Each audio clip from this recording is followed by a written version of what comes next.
PPE kit ക്രമക്കേടിൽ 10.23 കോടി രൂപ അധിക ബാധ്യതയുണ്ടായി. പൊതുവിപണിയേക്കാൾ 300% കൂടുതൽ പണം നൽകി PPE കിറ്റ് വാങ്ങിയെന്നും കണ്ടെത്തലുണ്ട്.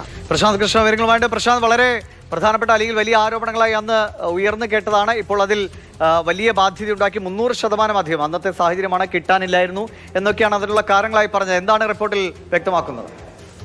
ദിവിഷ്, ഒന്നാം പിണറായി സർക്കാരിൻ്റെ കാലത്ത് കോവിഡ് മഹാമാരി ഉണ്ടായപ്പോൾ അന്ന് PPE കിറ്റ് വാങ്ങുന്നതിൽ സർക്കാരിൻ്റെ ഭാഗത്തുനിന്ന് വീഴ്ച സംഭവിച്ചതിൻ്റെ ഫലമായി ഉയർന്ന നിരക്കിലുള്ള PPE കിറ്റ് വാങ്ങിയതിൻ്റെ ഫലമായി 10.23 കോടി രൂപ അധിക ചെലവിലേക്ക് വഴിവെച്ചു എന്നതാണ് CAG കണ്ടെത്തുന്നത്. ഇന്ന് നിയമസഭയിൽ വെച്ച CAG റിപ്പോർട്ടിലാണ് ഈ കണ്ടെത്തലുകളുള്ളത്. അതിൽ പ്രധാനമായും പറയുന്നത് ഇങ്ങനെയാണ്.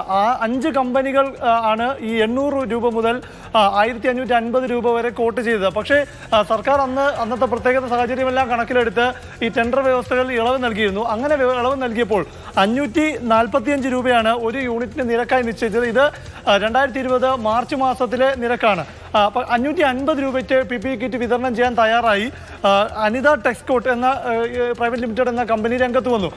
അവർക്ക് 25,000 PPE കിറ്റ് വാങ്ങാമെന്നാണ് കേരള മെഡിക്കൽ സർവീസ് കോർപ്പറേഷൻ വാഗ്ദാനം ചെയ്ത് 10,000 വിതരണം ചെയ്യുന്നതിന് മാത്രമേ പക്ഷേ പർച്ചേസ് ഓർഡർ നൽകിയുള്ളൂ. അതായത് 550 രൂപ നിരക്കിൽ 10,000 PPE കിറ്റ് നൽകാൻ മാത്രമേ KMCL പർച്ചേസ് ഓർഡർ നൽകിയുള്ളൂ. എന്നാൽ അതിനുശേഷം 800 മുതൽ 1,550 രൂപ വരെ നിരക്കിട്ട്, അത് ഏപ്രിൽ മാസത്തിൽ, അതായത് ദിവസങ്ങൾക്ക് ശേഷം അടുത്ത മാസമാകുമ്പോൾ ഓർഡർ ചെയ്തിട്ടുള്ള 15,000 മുതൽ 2 ലക്ഷം രൂപ വരെയായിരുന്നു ഈ അതായത് എണ്ണമായിരുന്നു ഇവർ ഈ 5 കമ്പനികൾ മുന്നോട്ട് വെച്ചത്. ഇവർ 50% സപ്ലൈ ചെയ്തെങ്കിലും ഇവർക്ക് ഉയർന്ന നിരക്കിലാണ് പിന്നീട് വാങ്ങിയത്. 550 രൂപയ്ക്ക് PPE കിറ്റ് വാഗ്ദാനം ചെയ്ത കമ്പനിയെ ഒഴിവാക്കിക്കൊണ്ട് 23 മുതൽ 33 ദിവസങ്ങൾക്ക് ശേഷം വിതരണം നടത്തിയിട്ടുള്ള ഓർഡറുകൾ റദ്ദാക്കാതെ സ്വീകരിച്ചതായി കണ്ടെത്തിയിട്ടുണ്ട്. അതുകൊണ്ട് തന്നെ മറ്റു വെണ്ടർമാരിൽ നിന്ന് ഉയർന്ന നിരക്കിൽ ഇനം വാങ്ങുന്നതിനായി കുറഞ്ഞ നിരക്കിൽ PPE കിറ്റുകൾ വിതരണം ചെയ്യുന്ന ഒരു സ്ഥാപനത്തെ KMCL ഒഴിവാക്കിയെന്ന് വ്യക്തം. അതായത് ഈ അനിത ടെക്സ്കോട്ട് എന്ന കമ്പനി 550 രൂപയ്ക്കാണ് PPE കിറ്റ് നൽകാമെന്ന് വാഗ്ദാനം ചെയ്തത്. അവർക്ക് ഇഷ്യൂ ചെയ്ത ഓർഡറിന് അത്രയും തന്നെ നൽകാതെ ഉയർന്ന നിരക്കിൽ 800 മുതൽ 1,550 രൂപ വരെ നിരക്കിട്ട കമ്പനികൾക്കാണ് ഈ KMCL Kerala medical service corporation PPE kit വിതരണത്തിനുള്ള ടെൻഡർ നൽകിയത് എന്നതാണ് വ്യക്തമാകുന്നത്. ഏതായാലും ഇതുവഴി 10 കോടി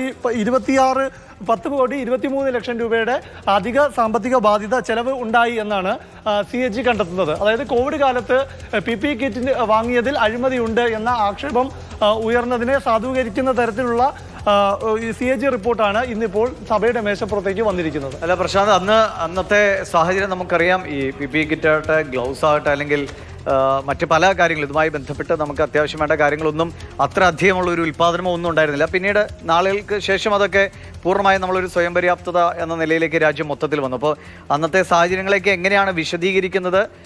കൃത്യമായി വില കുറഞ്ഞ് കിട്ടുമായിരുന്ന സാഹചര്യങ്ങളെല്ലാം പാടെ ഒഴിവാക്കി ഒരു നേട്ടത്തിലേക്കോ അല്ലെങ്കിൽ ആളുകളുടെ കീശ നിറയ്ക്കുന്ന നിലയിലേക്ക് ഈ ഒരു ഇടപാട് പോയെന്നാണോ?